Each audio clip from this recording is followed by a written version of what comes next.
Sir ध्यान दीजिए sir cultivation on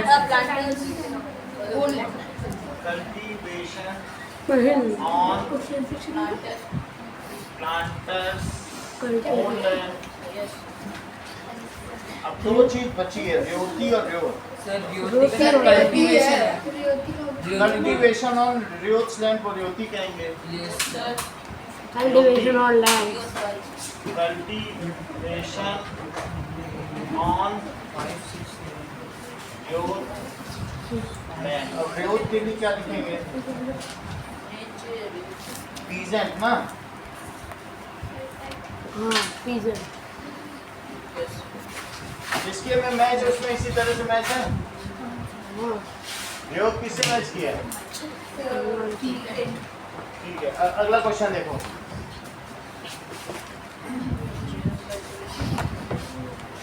That is growers of wood in Europe saw. उन्होंने क्या indigo. Indigo as a crop which would provide competition. Indian indigo होगा, है ना? ये और कुछ होगा? चेक कर लें। इंडिगो ही होगा सर। सर इंडिगो ही, जापान का इंडिगो थोड़ी देखो।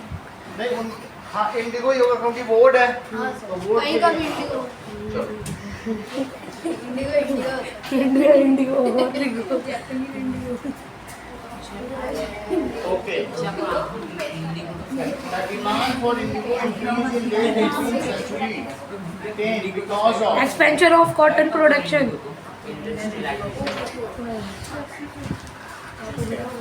सरंज पीछे जा।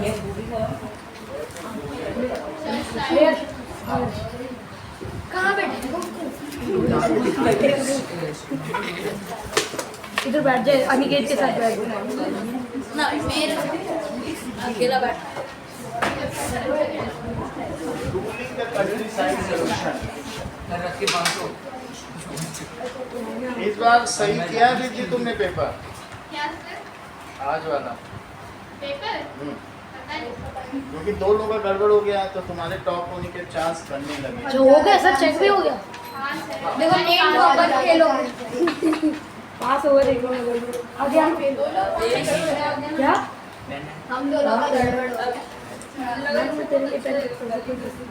क्लास 8 हम हिस्ट्री बहुत बढ़िया लिया चैप्टर ना। क्वेश्चन छोड़ दिए बस।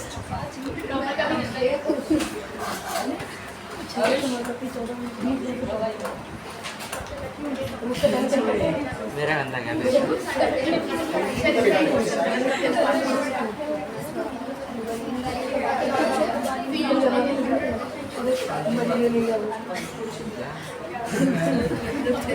अनिकेत देख, चॉकलेट चाहिए तो मैं दिला दूंगा। देखो the demand for indigo increased in late 18th century due to industrial revolution. आपके में क्या लिखा है? expansion of cotton लिखा है क्या? कॉटन। ऐसा लिखा है? हाँ सर, नहीं करवाया ये तो। expansion of cotton production sir नहीं करवाया आप अभी तक। एक्सपेंशन का क्या मतलब? क्यों कॉटन प्रोडक्शन बढ़ गया? कॉटन प्रोडक्शन तो नहीं बढ़ा। समझाते हैं सर इंडिगो सर वहाँ पे सर हिस्ट्री का सर घटिया इंडिगो था तो उसके लिए इंडस्ट्रीज ने कहा कि इंडिगो इंडस्ट्रियल रिवोल्यूशन बात नहीं करो गौरव। हाँ sir, industrial revolution industrial revolution क्योंकि एक्सपेंशन ऑफ कॉटन एक्सपेंशन ऐसा तो नहीं कि कॉटन का एक्सपेंशन अचानक बढ़ गया, वो तो जितना जहाँ हो रहा था वही हो रहा था।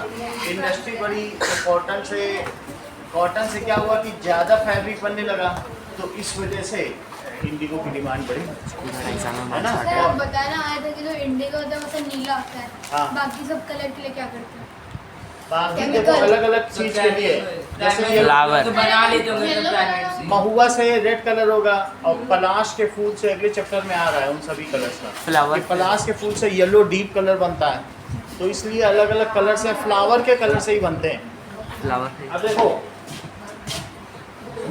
थर्ड देखिए कि the industrial demand for indigo was affected by discovery of synthetic dice. बाद में जब ये बात पहुंची कि भाई यहाँ के लोग तो नहीं उगाना चाहते हैं, नील की खेती नहीं करना चाहते हैं, तो ऐसे में महारानी विक्टोरिया ने कहा कि छोड़ो उनसे नील की खेती न कराओ, अब हमारे यहाँ डाई बनने लगी है, केमिकल से रंग लेंगे। जब तक ये कहानी जब तक ये किसानों ने बोर्ड बना था हैं?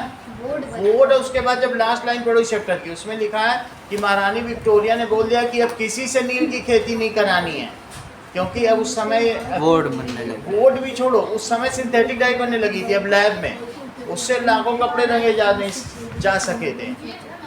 समझ में आई बात कि नहीं? शॉर्ट टाइम में थोड़ी देर के लिए आया, फिर जब जैसे जैसे जैसे रिवोल्यूशन होगा अब लैब में बनने लगेगा तो नील की क्या जरूरत है? इसलिए ड्यू टू और वो जल्दी भी बन जाता। क्या पता नहीं।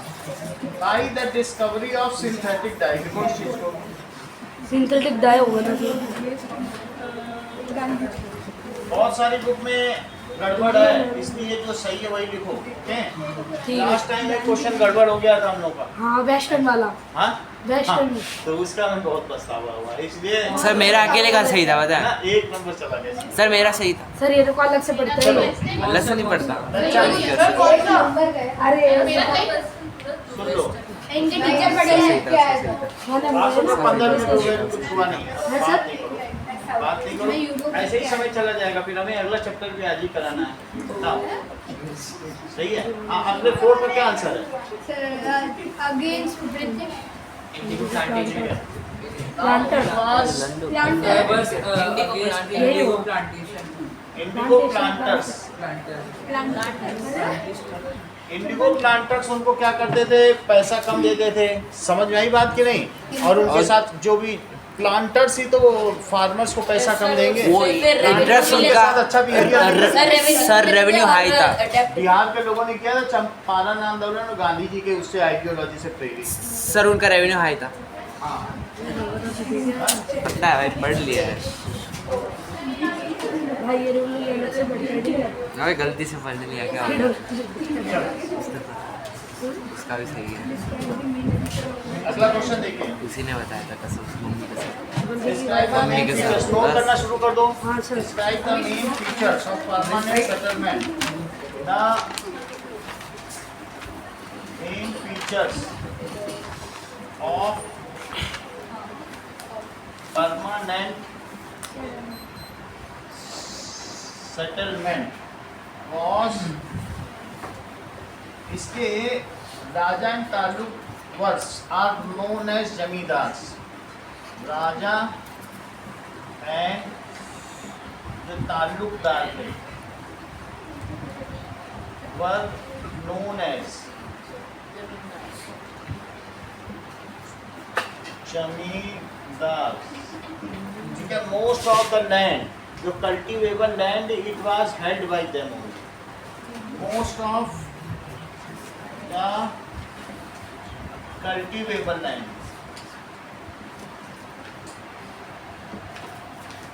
is held by them only. Now, company asked them to collect revenue. Company ने उनसे क्या कहा कि company asked them to collect revenue.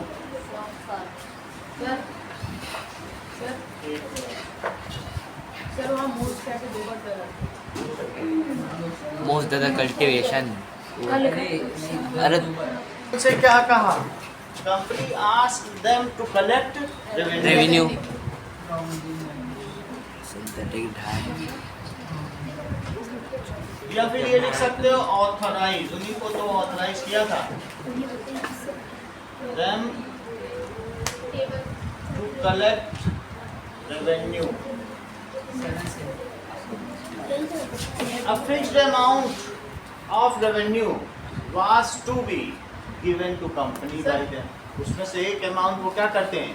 Company को दे देंगे, and this is called permanent settlement. One part of sir amount. जो second में sir उन्होंने कलेक्ट रेवेन्यू दिया तो सर उनमें से सम पार्ट भी तो कंपनी को देना। हाँ हाँ, वही तो बोला अभी, वही तो बोला। भाई यही तो बोली ना।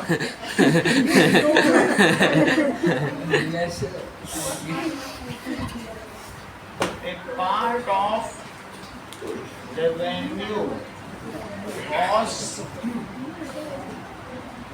handed over to company. देखो लगातार बात करे उसे थी।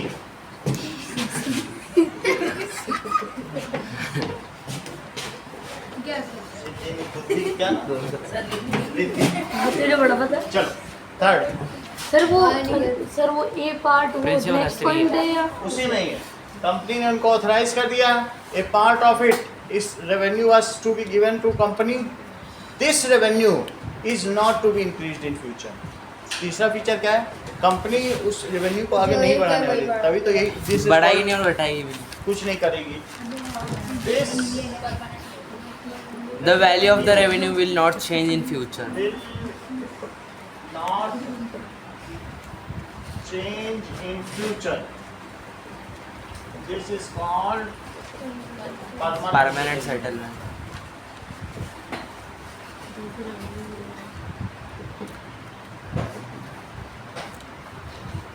If जमींदार failed to pay revenue to company, Dead zamindari of Then loss. their zamindari will sold. उसको उसको नीलाम कर दिया जाएगा, नहीं लिख ले Sold.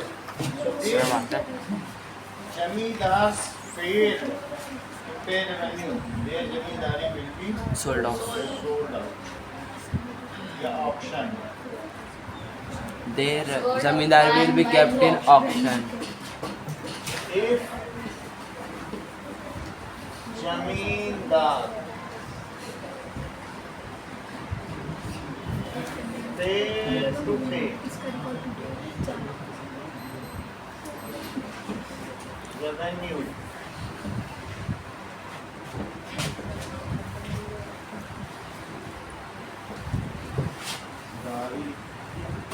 would be auction. देखो sold ऐसा होगा. How was the Malwari system different for permanent settlement? Question number 2. That is क्या था क्वेश्चन? Mahalwari system. ये है How was the Malwari system? Was इसके अंदर उसके बाद में रेवतवारी आया. हाँ, पहले सर. परमानेंट सिस्टम, फिर महलवारी सिस्टम, अब बाद में रेवतवारी. है. तो उसके अरे, बाद हम देखेंगे मुंडा का नाम याद नहीं है वो. सिस्टम है ना अरे वो नाम है उसका. देखो उन्होंने कौन सा सिस्टम अरे उसे उसे मुंडा बोला गया. सिस्टम है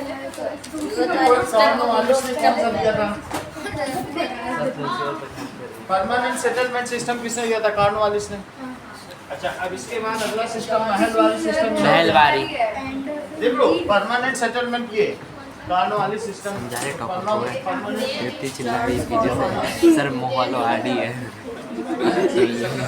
अब हम महलवारी देखेंगे, Ryotwari. Okay, so that is Mahalwari system was different from permanent settlement. ये डिफरेंट थी, कैसे थी? चलो एक बात वेट है, ये जल्दी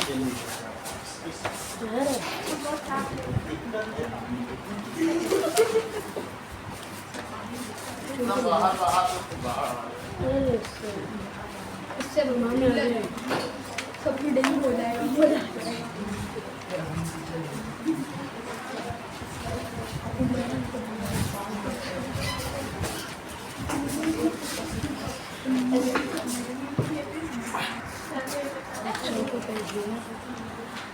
अब दीदी का करके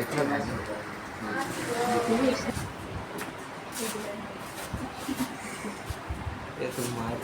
Mahalwari system.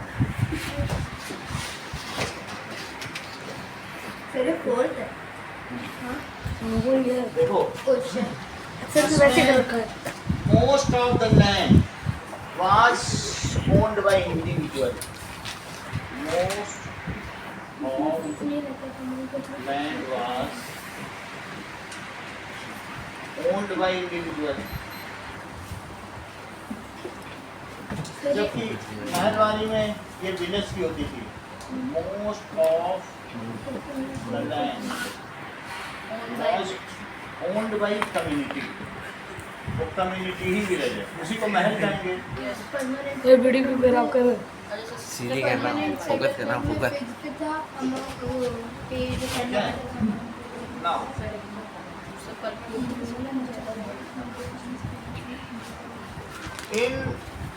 In this, the revenue was fixed.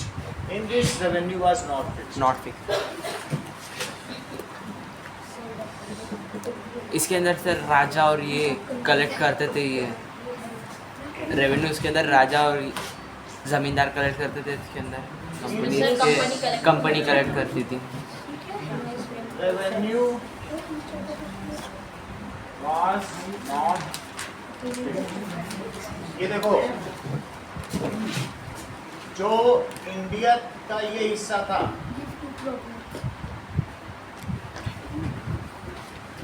यहाँ पर that is ये महल वाली सिस्टम यहाँ पर था, यहाँ पर परमानेंट सेटलमेंट था। तो साउथ में उन्होंने इंट्रोड्यूस किया था ना बाद में सेटलमेंट, और यहाँ रियोतवारी। रियोतवारी। ठीक है, यानी हम कह सकते हैं कि जो वेस्टर्न इंडिया थी, there the Mahalwari system was promulgated. जो बंगाल एंड बिहार था, वहाँ पर परमानेंट सेटलमेंट था, और रियोतवारी पूछा जाए तो साउथ। और सर नॉर्थ साइड कुछ नहीं। नॉर्थ साइड तो वहाँ पर कोई रोल नहीं था, वो तो राजा हरि सिंह का राज था। सर जैसे कोई जमींदार है, उसने फेल हो जाता सर ईस्ट इंडिया कंपनी को टैक्स पे करने से विलेज का, तो फिर सर उसे हटा दिया जाता है, तो फिर उसका जो वापस बनता है किसी भी जगह पे जमींदार, वो नहीं बनता था, दूसरा कोई जो पैसा देगा तो उसे बनाए। जैसे उसने भी पैसे दे दिए, फिर उसको बाद में बनाता है, फिर नहीं बनाता। उसका बत्ता कट गया। वो तो वो चला गया, दूसरा जो पैसा देगा उसकी जमींदारी बिक गई, जो पैसे वाला है उसने खरीद लिया, वो पैसा लेके और गया। अगर वो जमींदार दूसरी जगह की जमींदारी खरीदना चाहे तो खरीदे, वो तो मुझे पता नहीं, पैसा को तो खरीद लेगा पैसा। क्योंकि वो डिफॉल्टर हो चुका है, अब पता नहीं उसको मिलेगी कि नहीं, लेकिन मेरे ख्याल से ब्रिटिश दे देगी, पैसा मिल रहा है तो क्यों नहीं देगी। सही है सर। अब ये देखो, सर यहाँ से पर सेम जगह नहीं होगा। सुनिए, चिल्ला रही अभी बता रहे हैं कि क्या है? है, बुला रही है। इट वाज, ये किसके द्वारा लाई गई थी? बाय लॉर्ड कॉर्नवालिस इंट्रोड्यूस, और जबकि ये Mackenzie Holt Mackenzie, it was introduced by Lord Cornwallis, ठीक है, और जबकि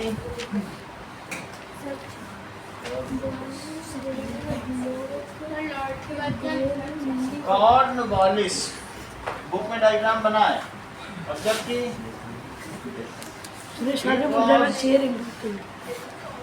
introduced by Holt Mackenzie. Holt McKenzie का भी सुना हुआ है, हॉल्ट मैकेंजी। जो मुल्लों की बात की जा रही वो रियोतवारी के हैं, दैट इज मैकेंजी, ये मैकेंजी के द्वारा लाई गई है। It was applicable in western India, it was in eastern India, that is Bihar and Bengal.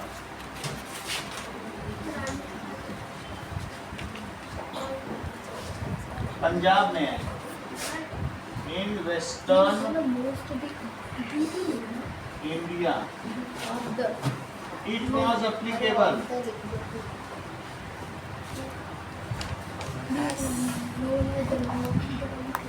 in eastern India, that is Bengal and Bengal, Bihar और उड़ीसा क्या लिख सकते हो, क्योंकि पूरे चैप्टर की कहानी इन्हीं तीनों पर केंद्रित है, तो इन्हीं की तीनों का नाम है। वहाँ पर राजा और तुगलकदार दोनों को जमींदार बोलते थे, बस वो तुगलकदार क्या है? ताल्लुकदार। हाँ, ताल्लुकदार, बस ताल्लुकदार है, राजा भी कहीं के हैं, तो वो भी ताल्लुकदार भी वही एक मीडिएटर है। अब उसके बारे में देखने से पता चलेगा। चलो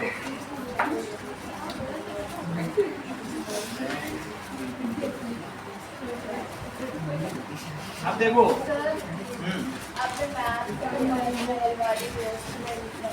ये महल वाली सिस्टम यहाँ है, बंद करो। लेकिन वहाँ पे परमानेंट सेटलमेंट का अपन तो यहाँ बिजनेस थोड़ी होता है कि ये थोड़ी कि ये वेस्ट है, ये ईस्ट है। महल वाली सिस्टम है वो दिखाया है। और महल वाली सिस्टम कहाँ पे होगा बोलो? वेस्ट में ना। एप्लीकेबल महल वाली कहाँ पे बताओ? ये आप सही बता रही हो। दैट इज इन हाँ वेस्टर्न पार्ट। अच्छा नेशनल आए हम बंगाल वहाँ तक यहाँ तक अंग्रेज आए नहीं थे। अगर आए होते तो यहाँ सब अंग्रेजों का एक भी महल दिखता है? यहाँ के लोग खुद ही बैलगाड़ी भर के दिल्ली जाते थे सोना देने। ये लोग बहुत बड़े चापलूस थे। यहाँ अगर मान लो आया होता ना तुम अगर कलकत्ता चले जाओ वहाँ सब ब्रिटिश बिल्डिंग्स हैं, लेकिन तुमको पूरे राजस्थान घूमने में एक भी बिल्डिंग नहीं मिलेगी। उन्होंने आने ही नहीं दिया, मुगल को नहीं आने दिया। समझ आई बात कि नहीं? मुगल का यहाँ पे तुमको कोई एक बड़ी मस्जिद दिखती है कहीं पर भी? ये लोग जब मुगल थे तो मुगल को भर भर के सोना दे आते थे। वैसे मस्जिद नहीं जैसे जामा मस्जिद हिस्टोरिकल कोई दिखती है? हिस्टोरिकल कोई दिखती है? लाल किला, जामा मस्जिद, आगरे का किला कुछ दिखता है? राजस्थान में मुगल कभी आए नहीं। वो मान सिंह ने अपनी बेटी से शादी कर दी अकबर की, उसके बाद वो उन्हीं के यहाँ रहने लगा, अपने भाइयों को भी बेटों को भी दे दिया। और फिर और जो दूसरे राजा थे उनके पास साथ अकबर की लड़ाई होती थी लेकिन हिम्मत नहीं हुई। लेकिन यहाँ के राजाओं ने गुलामी स्वीकार कर ली थी मुगलों की और उनको सिर्फ पैसा देते थे। और अकबर भी रेगिस्तानी इलाकों में घूमने में कोई इंटरेस्टेड नहीं था, तो इसलिए वो कभी यहाँ आया ही नहीं। तो इसलिए यहाँ की जो संस्कृति है वो भारतीय संस्कृति है, जो पुरानी भारतीय संस्कृति है ना, तो यहाँ कोई आपको ऐसा मिक्स्ड संस्कृति नहीं मिलेगी। आप भी देखो आज भी गणगौर की पूजा होती है वैसे होती है जैसे भी यहाँ का जो कल्चर है। इसीलिए ब्रिटिश यहाँ पर या विदेशी आना पसंद करते हैं। सबसे ज़्यादा जोधपुर जयपुर में क्यों विदेशी आते हैं? क्योंकि यहाँ का कल्चर बिल्कुल जो शुद्ध रूप में है ना, ये सबसे ज़्यादा टूरिस्ट राजस्थान में आते हैं ना। यहाँ खान पान में कोई बदलाव आया, अंग्रेजों ने भी इसे नहीं बदल पाए। यहाँ यूरोपियन स्टाइल आ ही नहीं पाई, ना मुगलियन स्टाइल आ पाई ना यूरोपियन। बात समझ आ गई? इट वाज एप्लीकेबल और इट वाज एप्लीकेबल इन कहाँ पर बताओ? बिहार बंगाल था। ईस्ट ये गलत बता रहा है। सही है ठीक है। इन बंगाल, बिहार, उड़ीसा। इंडिगो का रूट बड़ा होता है ना, इससे बड़ा होता है। नाउ इन्हीं दोनों क्वेश्चंस को करो पहले।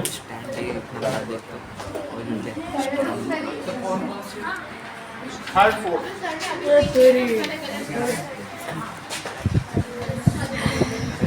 बंद कर ले। रुकना 2 minute.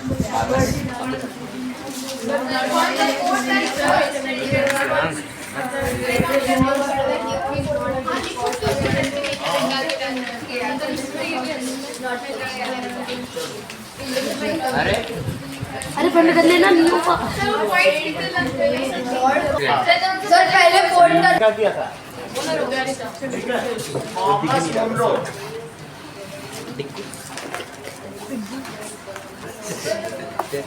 introduced The Governor General of that is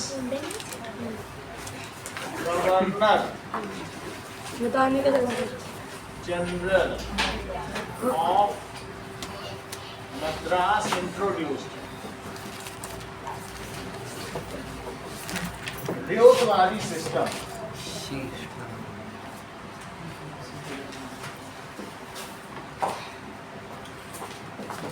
ठीक है। Now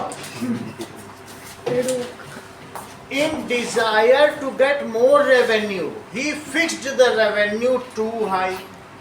उसने सोचा ज्यादा पैसा मिलेगा, राजस्व ज्यादा मिलेगा, तो उसने क्या किया? जो रेवेन्यू फिक्स किया वो कितना कर दिया? बहुत ज्यादा।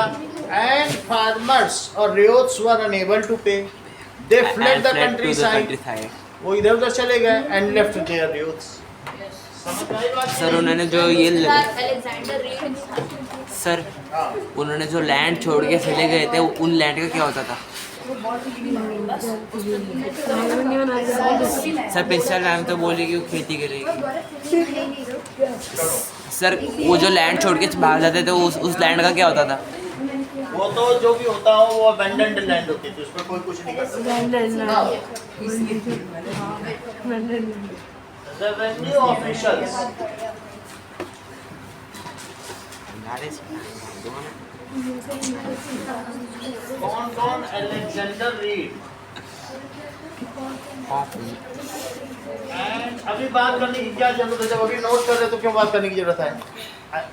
That is revenue officials Alexander Read and Thomas Munro.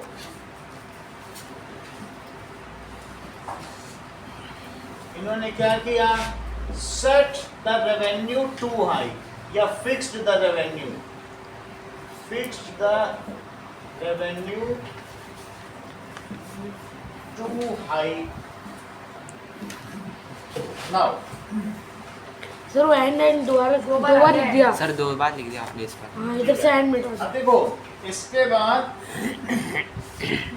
जो भी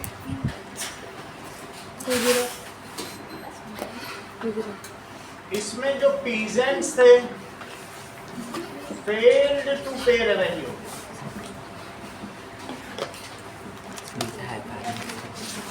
एंड इसके बाद तो कहाँ चले गए? Flood to countryside, flood to countryside, यानी वो आसपास के शहरों में चले गए जहां पर। ओके, हाँ।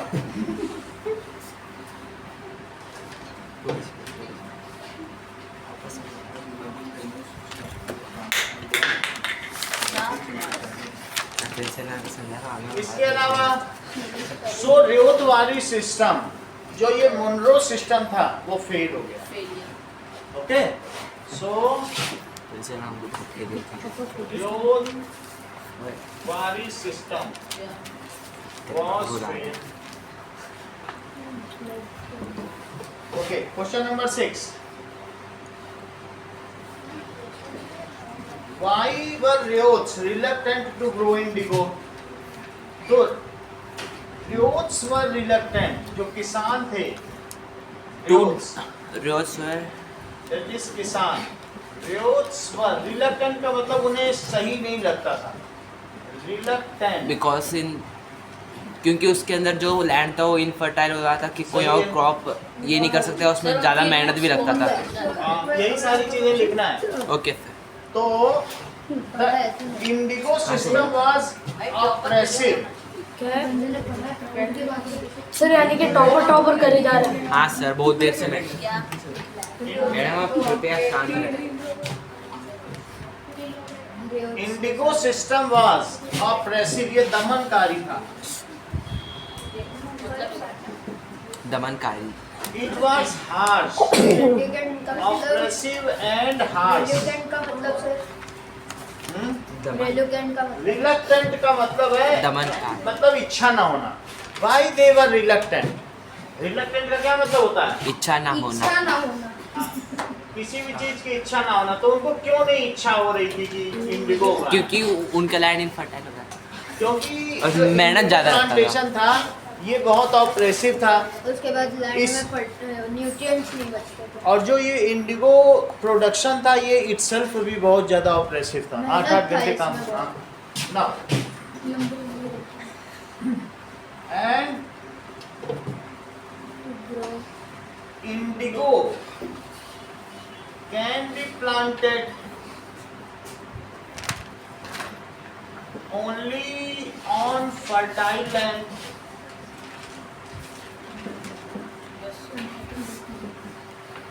Once indigo is cultivated, the land become unfertile. no other Crop can be grown on that land. crop can be cultivated या sown on it, कुछ उसमें उगाया नहीं जाता। इंडिगो ही उगा सकते हैं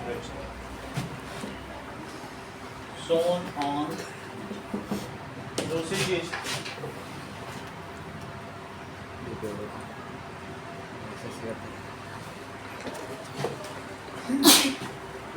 whatever price the peasants are getting as a loan, शुरू में उनको लोन दिया जाता था ना, ठीक है? So it was very less. Whatever loan was given for indigo loan plantation, कब मिलता है? जब शुरू में जब तुम खेती करने जाओगे वो कहोगे हम तो नहीं उगाएंगे, कहेंगे लो पैसा ले लो। अच्छा हमेशा इनको की लालच दी गई ना लोन के लिए। मान लो किसानों के पास पैसा नहीं है तो वो अपने गेहूं रखे थे वही बो देंगे, तो उनको दिया जाएगा पैसा, लो बीज ले लो, पैसा ले लो और उगाओ, लेकिन जो उगेगी वो हमें दे देना। उस फसल की कीमत शुरू में ही दे दी जाए, तो उनको बेचनी ही पड़ेगी, उन्हीं को बेचनी पड़ेगी। सर जब लोन चुका देते थे तब उनकी मर्जी क्या हुआ है? उनको पैसा दे दिया, जैसे तुमसे कहा जाए तुम अपनी खेत में फसल उगाओ, लेकिन जो चावल उगेगा हमको दे देना। सर जैसे उनको ऐसा। पैसा दे दिया नो सर और वो फसल उगी नहीं। हाँ तो तो खेत फिर- तुम्हारा, उनका, उनका अच्छा हर तरह से तुम मारेगे। सर मना नहीं कर सकते। अगर तुमने पैसा ले लिया तो तुम क्यों मना करोगे? पैसा सर ही अगर नहीं लिया। पैसे पैसे- वापस कर देता, पैसे वापस कर दे उनको। पैसे कोई वापस नहीं कर पाता, किसान वापस कर पाएंगे। देख इसके जैसे लालच उतना पैसा भी नहीं है। The loan given in advance for Indigo plantation was very low, वो बहुत थोड़ा होता था। सर तो थोड़ा होता था तो लेते ही क्यों थे? किसी को पैसे की कुछ जरूरत है तो लोग तो पैसा ले ही लेंगे। तुम अगर लेके बैठो पैसा ले लो पैसा ले लो, 10 लोग आ जाएंगे लोन लेने, ले ही लेते हैं। लोन गिवन, ठीक है, लोन या मनी गिवन इन एडवांस, और ये कौन देता होगा? By planters. तो मैंने बताया ब्रिटिश प्लांटर्स से सारे, by Yes, sir. Planters to farmer was very low। तो इस वजह से भी, and most of the farmers fell trap in debt trap, मतलब वो Deep मतलब क्या हो trap जाते थे? they ultimately fall prey of debt trap, शिकार हो जाते थे। डेप्ट का एक ट्रैप होता है ना, साइकिल, फिर पैसा लेंगे, कर्ज चुकाने के लिए कर्ज लेना। तो इसलिए most of the farmers fail into the डेब्ट ट्रैप। ठीक है, प्रे, फॉल प्रे, प्रे का मतलब शिकार होता है। एक प्रीडेटर होता है प्रे, हाँ। एक शिकारी होता है एक शिकार। शिकार। तो प्रे का मतलब है शिकार ऑफ डेब्ट ट्रैप, यानी कर्ज का जाल। कर्ज का भी एक जाल होता है, तो वो कर्ज के जाल में फंस जाते थे। ठीक है, roots of indigo Very was deep and it takes all the nutrients of soil।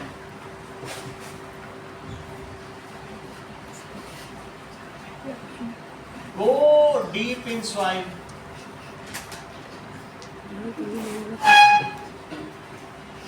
and it takes all the nutrients of soil। तो ये 4 रीजन थे। आपको क्वेश्चन 5 और 6 करना है।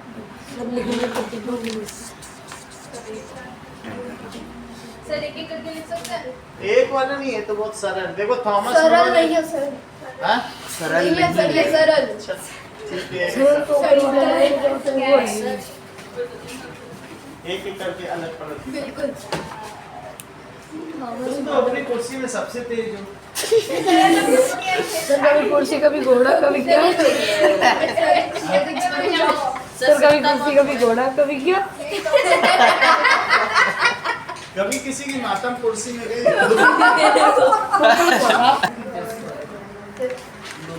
सर 6 में 3 लिख दूं? हाँ? 3। हाँ 3 सर बहुत है। अलग अलग लिख रहे हो ना। सर 5 वाले हिस्ट्री में तो ऐसे ही कम नंबर मत लेते हैं कि अब हम अच्छा। आगे नील की खेती के लिए कोई भी पैसा एडवांस नहीं लेंगे। जो होगा That No one take it. they will not take advance money। For Indo cultivation. सब पैसा लेंगे लेकिन एडवांस में नहीं लेंगे। नहीं, वो एडवांस मनी ही तो है, वही तो लोन है। ठीक है, they will not take advance money for indigo plantation from Lathials। उनको लठाया What's the plantation? ठीक है, Plantation बोल for Indigo plant. indigo plantation from materials.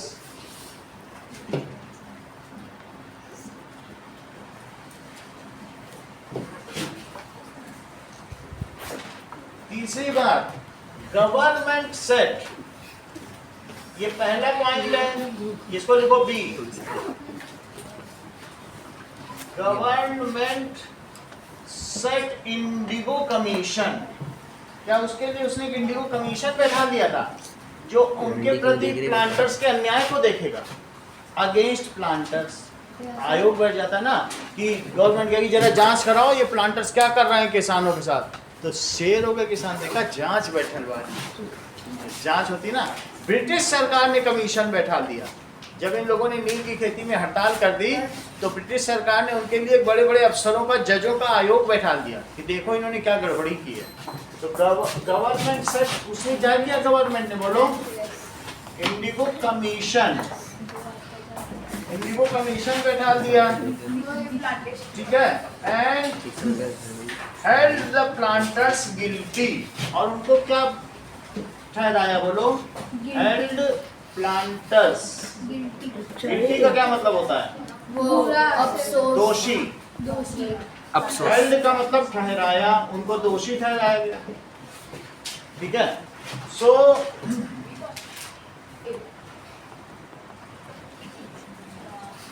चौथी चीज, commission said that Indigo plantation is not beneficial for farmers. Commission ने ये भी कह दिया इंडिगो प्लांटन से प्लांट से किसानों का घाटा ही हुआ। कमीशन ने नहीं रिपोर्ट दी। अभी कैसे एक भी नहीं खोलूंगा, ऐसे ऐसे करूंगा। मैं सर को बोलते As given,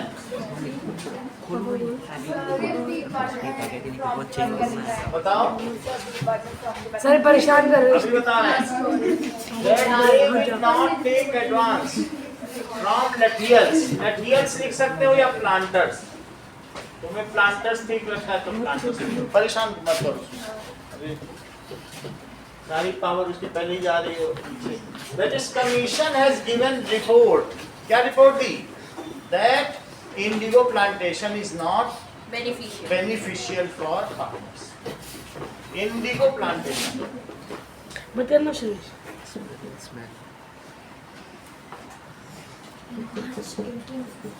is not, ये सब 8th की समस्या, 9th में नहीं होगी। 9th में कोई किसी को तंग नहीं करता, 9th के बच्चों को वो कोई पीछे से ऐसी चुटकी भी काटेगा ना, बहुत अच्छा लग रहा है सर, ये एक ग्रोइंग एज है। और 8th में कुछ भी हो जाए ना तो सर हमारा पानी नहीं पी रहा है, छोटी छोटी समस्या है, अब वो नहीं पानी पी रहा तो हम क्या पिलवा देंगे उसको, अलग अलग से 8th में ही होती है। जैसे वो बच्चों की तरह BA पढ़ो, जब BA में पढ़ोगे तो यही समस्या आती है, हमारे पेन से लिख नहीं रहा सर, वो हम क्या करेंगे। So commission has given report that indigo plantation is not beneficial, ठीक है, for farmers, ठीक है, इतना ही रखो, बॉम्ब कर देना।